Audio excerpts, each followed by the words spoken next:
5 дугаар анги. Юужийн юн овогтод буу тулган аав ээжигээ асууж буугаар хэлдэг.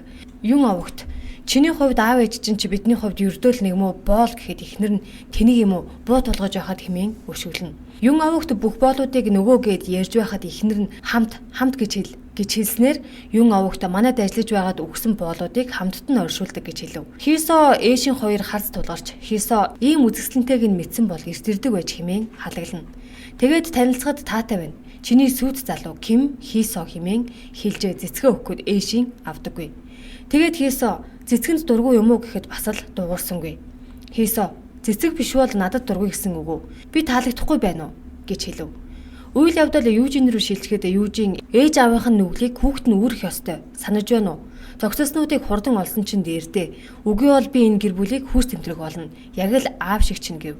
Юн овогт би олноо чадах бүхнээ хийн гэхэд Юужин олцоход Америкийн төлөөлөгчийн газар мэдэгдээрээ.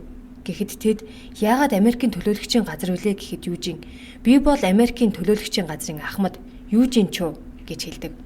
Ээшийн Хийсод хандан 10 жилийн дараа хэлж ярилгүй гинэтэрлээ. Өвөө өвөгдөөцийн булш руу явсан. Дараа ирээрэй гэв. Хийсо дараа ирэхэд уурлахаа болох уу гэвэл ээшийн би уурлаагүй зочирдож байна. Яг л миний төсөөлж байсан шиг хүн болохоор гэхэд Хийсо ямар гэхэд туйхан цагаан сул дорой гэж хэлв. Думмэ ээшийн болон түүний өвөгийн талаарх мэдээллийг өндөр үнээр авдаг байв.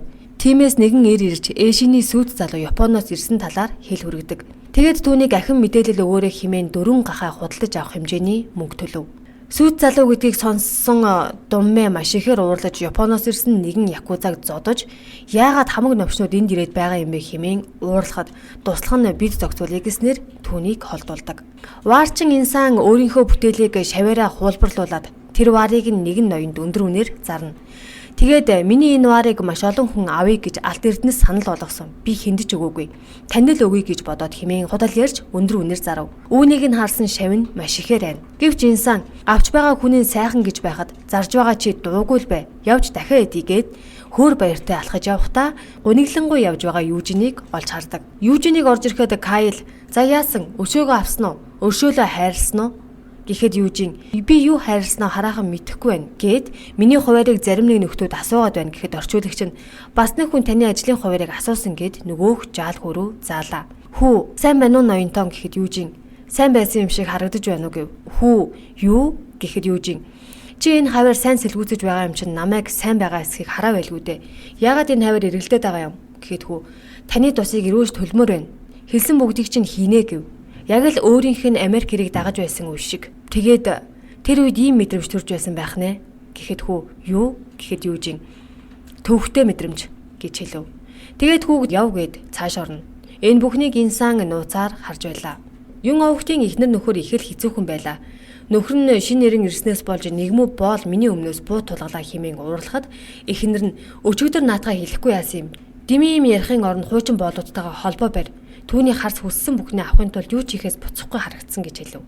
Тэгээд хүүдээ эргэж ирэх гэж яарад хэрэггүй хэмээн захилгаан явуулна гэж ярьж байхад Хийсо намайг хин нэгэн муулаад байх шиг жих дүнгнэж байна хэмээн яриад эцэг хүү сүд бүсгүй юу хэмээн ярьж ээсүүн болон эмгтээчүүдтэй мөрийтэй тоглодог. Харин ээшийн сүд залууныхаа талаараа сэтгэл ханамжгүй байгаа тухайга ханаамд ярина. Ханаам Хийсо ноёнт нь тун царайлаг юм билээ. Гартаа цэцэг атгаж ирээд л гэхэд ээшийн тэр цэцэг л асуудал байна. Гартаа цэцэгтэй хүн тийм ч сайн биш гэхэд ханаам сүд бүсгүй рүүгээ ирэхдээ буу барих байсан уу? Эсвэл сэлмүү? Түүнийг алдаж болохгүй хэмээн зөвлөнө. Юужин ганцаараа зугтаж байсан энэ газартаа 30 жилийн дараа ирсэн нь энэ. Тэр ээжийнхээ тухай бодно. Нэг өдөр ээж нь түүнийг хараад байна уу да гэхэд түүний ард байсан цэцгийг ширтэж ээж нь дараа төрөлдөө цэцэг болж төрмөр байна гэдгийг нь санана. Юужин би яах вэ гэхэд чи яг ийм том байшинд амьдраарай. Ээжийн цэцэрлэгт чинь цэцэг болж урган химэн инээмсэглэнэ. Думмаа ээшинд сайн юм шиг байгаа. Түүний найз залуу ирсэн гэдгийг сонссноос хойш маш их ууртай байх болов. Хийсо хүүхнүүдтэй сэтгнэх тэдэнд юу хэлбэл сайн байхыг сайн мэддэг нэгэн. Гудамжаар бусадтай сэтгнээд явж байхдаа ээжтэйгээ санаандгүй таарчдаг. Ээж нь түүнийг буцаад Япон руугаа яв гэхэд Хийсо би эндээс хаашаач авахгүй. Сүйд бүсгийнхээ хажууд байж хурдан гэрлэж үр хүүхэдтэй болмоор байна гэж хэлв.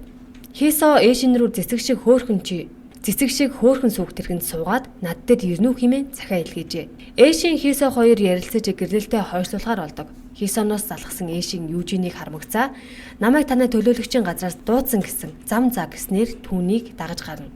Дээр үед Жосоноос Америкаас Японд орсон орчуулагч хансонд ирнэ. Тэрээр Голори зочиж буудлыг авахар сонирхож байлаа. Инсан Южинийг нууцаар дагаж өрөөг нь хүртэл нэгжиж үзснээр түүнийг эцтэй таньдаг. Тэр хүү ээжээ. Тэр амьд үлдээд бүр Америк хүртэл явжаа хэмээн инээж баярладаг. Хүүхэд дээрлэхэж эцэстээ зодуулдаг Япон цэрэг Цуда цэргүүдэд дагуулan Южинийг алхаар очино. Өдөр бүр Южинийг дагдаг өнөөх хүү Япончуудыг ирж байгааг харан яг л Тарзан шиг өсөрж дүүлсээр Южин дээр орж ирэн ноёнтон сул дорой надаас болоод Япон цэргүүд энтхийг бүсэлж байна. Намайг уучлаарай хэмээн уйлахад Южин чи сул доройдоо биш Жусан сул дорой болохоор Америк том улс Япончууд барахгүй гэж хэлээд хүүг тайвшруулна. Цуда та нар Япон цэргийн биед галцсан өшөөгөө авна энэ тэргээд бөөн уур болж орчуулагчаар хэлүүлнэ. Америкийн орчуулагч та нар тоглож байна уу гэж хэлснээр хоёр орчуулагч зодтолддог. Тэгээд Южин өөрөө Японоор ярьж та нар энд ирснээрээ Америктэй дайн зардаж байна. Дайныг чи эхлүүлэх үү, би эхлүүлэх үү гэхэд Тачиба төрүүч Цудаг ухаан ор бөөн үүмэн болох нь гэж хэлснээр тэд цэргүүдээ аван төлөөлөгчийн газар руугаа буцдаг.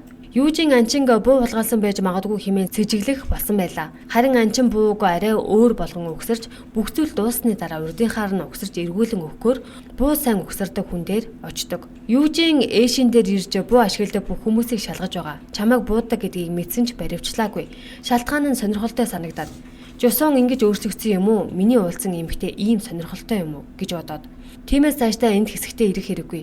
Өнөөдөр би ирсэн ч маргааш Америк цэргүүд ирнэ гэж сануулдаг. Тэгээд Эшинээс энэ бүхнийг яагаад хийгээд байгаа юм гэхэд Эшин Жусон бутран унаж хэн дуртай нь манайхыг эзлэн авах гэж үзэж байна. Ус нь ийм байхад иргэн нь хамгаалахгүй гэж юу гэхэд Южин. Тэр нь яагаад чи байх ёстой юм бэ гэхэд Эшин. Би яагаад байж болохгүй гэж хэлдэг. Маргааш нь усан бороо зутгаж Эшийн бичих хэрхийн дэдгүүрт ирнэ. Түүнийг ирэхэд Думмэж мөн ирчихсэн байж байлаа. Эшиний зарц Думмэгээс айд зочирсондоо нэгэн тавиурыг түлхэж унаадаг. Тэгээд тэрхүү зүйлсийг хураахаар Эшийн тонгоох үед Думмэж мөн түүнд тусалдаг. Биер авах гэж байхад Эшиний хувцасны хормой Думмэгийн гарт хүрж Думмэ хормойноос нь чанга орно. Тэр багадаач мөн түүний хормойноос ингэж барьж байсан билээ. Өшөө авалтуу хайруу. Энэ анги ингээд төгсдөг. 6 дугаар анги. Думмэ Эшиний хормойноос татаад Жусонд эргэж ирсэн шалтгаан энэ замаар явж байгаа нь хүртэл танируул хөтлөх бололтой гэж хэлж буйгаар эхэлдэг. Думмэгийн энэ гунигт гарц ягаад ч юм тавгуйтуулна. Южин аав ээжийг нь зодож алсан боолыг олж ирэн Булш хаан байгааг асуудаг. Гэвч өнөөх боол хаан гэдгийг нь мэдэж байгаач аль нь гэдгийг зааж чаддаггүй. Южин зодож алсан юм бол ёс зүйтэй оршуулчихгүй яасан юм хэмээн бухимдахад өнөөх боол мань мэд шиг боол юу хийж чадах вүлээ дээ. Боол болж төрсөн л бол насаараа боол байдаг. Өршөө хэмээн уучлалахгүй. Энэ үеэр аавдаа архигүй ирсэн Южин анчинтай таарч түүний архинаас гуйх бөгөөд удалгүй өнөөх архиа буцаан өгч ээжтэй авсан цэцгээ анчны аавын булшин дээр өргөнө. Ингээд буудалтаа буцан ирэхэд түүнд захаа ирсэн байлаа. Баг байхад нь Америк авч явсан настнаас түүнд захаа илгээжээ. Түүнийг уншин инээмсэглэнэ. Буудлын эзэн хүсэж хүлээсэн хүнээсээ захаа авахар инээдэг бололтой. Энийг чинь их ховор гэж хэлв. Энэ үед Южин Эшинтэй таарах бүртээ инээдэг гэдгээ сандаг. Анчин Эшинтэй уулзаж хүнтэй гэрлэг хэсэг талаар асуух боловч Эшин тийм зүйл хийхгүй. Хэрэг бүр болохгүй бол Америк, Герман хаашаа чамаагүй зүхтэн гэж хэлв. Тэгтэл Анчин энэ бол бидний хулгайлсан буу. Энийг чи аваачиж өг гэхэд Эшин таны хулгайлсан бууг яахлаараа би авчиж өгдөг үлээ гэхэд Анчин чи бид хоёр нэг тал гээзтэй гэснээр Эшин хэлэх үггүй болдог. Нас барсан Логны эхнэр байшингаа орчуулагч Иванд зарж тэр Америк эхнэрийг Южин хэсэгтээ хамгаалахар болдог. Буудалд ирээд Думмэтэй таарч юм ярьж байхад Хисо хурч ирэх ба буудлын эзэн түүнийг Эшин авахын сүйд залуу хэмээн албаар хэлдэг. Южинч тэр Думмэч тэр тэрхэн агшинт зэвсэгтээ гар хурж түүнийг харсан буудлын эзэн гарч маргаарай гэснээр тэд салцгаадаг. Өрөөндөө ормогц Южин Эшин тэр залууг найз гэж хэлж байсныг сандаг. Эшиний эгч Хисогийн ээжтэй уулзаж гэрлэлтэд яарвчлахгүй бол Эшин гандах насан дээрээ очлоо гэж хэлдэг. Хисогийн ээж хэсэг хүлэе гэхэд Эшиний эгч ахаад 10 жил үү тэгэх боломж байхгүй гэж ярьснаар ерөнхийдөө гэрлэлтийг 2 гэр бүл яарвчлагаар болдог. Шүндүнд Эшин өнөөх буга Америк цэргийн төлөөлөгчийн газар аваачиж өгөхөөр нууцаар дотогш нэвтэрдэг. Цэргүүдээс маш амархан бултаад хашаад аваад гараад иртэл өмнө нь Южин өнөөх хүүтэй хамт цогсож байх ба хүү би энүүгээр давж орж ирдэг. Гэхдээ энэ хүн хэн бэ гэхэд Южин баяр хүргэе. Чи сая төлөөлөгчийн газар үрчлэгдлээ. Маргааш өнжөөд нөгөөдөр ирээрээ химэн хүүг дэрэгдээ байлгахаар босноо хэлээд явуулдаг. Тэгээд Эшнийг таньсан Южин чи гэрлэх гэж байгааг илүү. Сүд залууч нь царайлаг юм бэлээ гэхэд Эшин салчихсан гэж хэлв. Тэгээд Южин Жусонд хамгийн аюулгүй газар бол миний хажууд. Тиймээс хүргээд өгье хэмээн дагуулж авна. Хамт алхах үедээ Южин ягаад ч юм Эшийн татагдаад байгаагаа мэдэрдэг. Эшин Южинд эндээс салцгаая гэхэд Южин ахаад жаахан хамт алхахыг хэмээн хэлэх төгсөн. Ингээд маргааш нь Южиний ээжийг худгаас гаргахад гартаа дасаатгсан байсан хэмээх Южиний багада ээжтэй хийсэн үсний хатгуурыг цуг байсан боолн авчирч өгдөг. Мөн ээж аав чинь тэгж өгөхэд нөлөөлсөн өөр хүнч байгаа. Тэр хүн Ким ноёнтой нууцаар хувилснаас болоод ээж аав чинь тэгж өнгөрсөн. Чи тэр зүйлийг ойлгоход хитрхи балчир байсан. Тэр хүн үнэндээ ээжийг чинь хүсч байсан юм. Би бол эзнийхээ үгнээс гарах эрхгүй боол байсан. Чи намайг шийтгвэл түүнийг ч мөн шийтэг. Тэр хүн одоо эд баялгаа гайхуулан амьдардаг. Гадаа тэргийн сайд Ийсэ хүн гэж хэлв. Ийсэ хүн хөгшөрсөн хэдий ч харц зарс нартаа дээрлэх үү. Бүр Эшний эгч Эсүүнтэй нууц амргийн харилцаатай болсон байлаа. Гадуур явхдаа сүр дүүлэнтэй явна. Энэ үед Южин түүний замыг зогслоо. Сайдын туслахад Южинийг чи хин гээчв? Гадаа тэргийн сайдад зам тавь гэхэд Южин морь ухарч явдаггүй хэмээн сайдын дээгүүр морьтойгоо харайлаа. Ингээд сайд шалбаагт унаж эргэдэж түүнийг шоолно. Харин сайд тэр мөн навшиг хэн болохыг олж мэд хэдэн хэсэг таслах болно хэмээн хашгирч хоцордог. Южинийг архиугаас сууж байхад думмаа ирэн архиух дургүйгээ эздэг гэхэд Южин чамд дургүй гэд байж байтал гаднаас хийсэ орж ирэн 403 дугаар өрөө түүний найз байх шүү. Та хоёр намайг орхиод гарч байгаа юм уу гэхэд Южин тусдаа ирсэн гэвэл хийсэ би бас тусдаа гэд тэр хоёрын гол шахан сууна. Тэгээд та хоёр яагаад зодтолцсон юм? Хизэнээс найзууд болсон юм гэх мэтэр баахан юм асууж шалгадаг. Южин иймэрхүү юм асуух хэрэггүй. Олон юм яриад байвал бид хоёрын аль нэг нь чамайг алчих байх гэж хэлв. Орчуулагч өнөө хүүг өдөрт хэдэн цаг ажилдаг байсан бэ гэхэд хүү би өглөөний 4-өөс оройн 6 хүртэл худгаас ус зөөдөг гэв.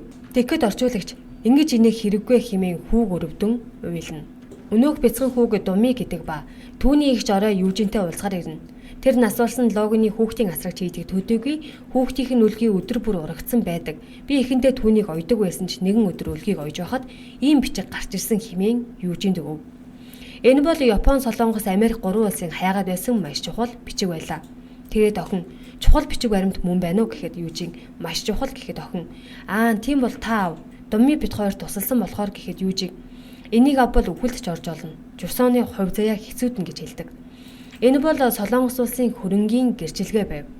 Маргааш нь Южин буудлын эзэн ахвагаас Думмагийн талаар асууж байхад хийсэ орж ирж хамт сууснаар тэдний яриа дуустав.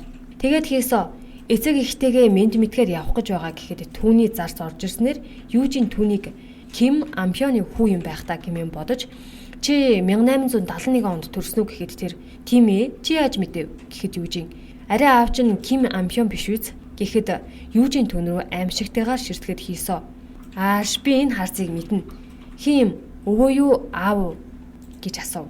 Ингэж өстөн дайсны хүүхдүүд уулздаг. Энэ үед Ким Ампён өнөөх хүн олж өгдөг хоёр дээр ирэн та хоёрын алдсан өнөөх бол хүү маш том хүн болоод намайг алхаар ирсэн.